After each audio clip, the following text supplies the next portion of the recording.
OK. How does this work in Northern Ireland and Scotland and Wales? Well, different amounts that you borrow in different parts of the country. So in Northern Ireland, the tuition fees are lower, as they are in Scotland and Wales. For students from those countries, for students from other countries, it's different, and the repayments amount are different. Go through that. I think the biggest thing to say, though, the biggest thing I want to talk about is actually many people are scared of this £50,000 figure. It's where I started. For most people, the amount you borrow and the interest added is irrelevant. And the reason it's irrelevant is it's predicted 77% of people will not repay in full in the 30 years. In other words, what you borrow makes no difference. If you borrow £20,000 and you earn £31,000 a year, your repayments are £900.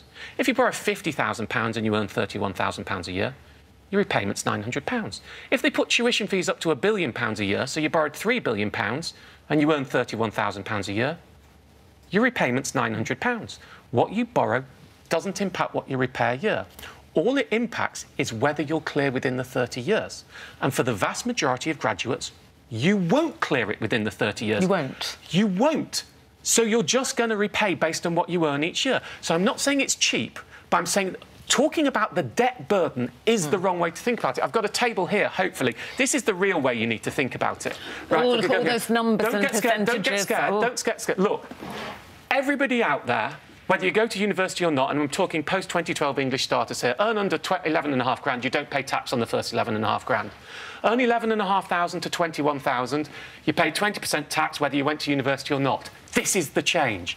If you're a graduate, you'll pay 29% above 21,000 to 45,000 compared to 20% for non-graduates. You're effectively paying a higher rate of tax. That's how it works. Above £45,000, you're paying 49% tax for 30 years.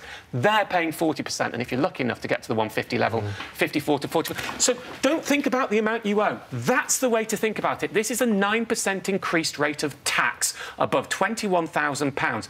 Not saying it's cheap, not saying it's right for everyone, but talking about £50,000, £60,000 worth of debt, it doesn't work like that. Some will repay nothing. Yeah. Some will repay 100 grand.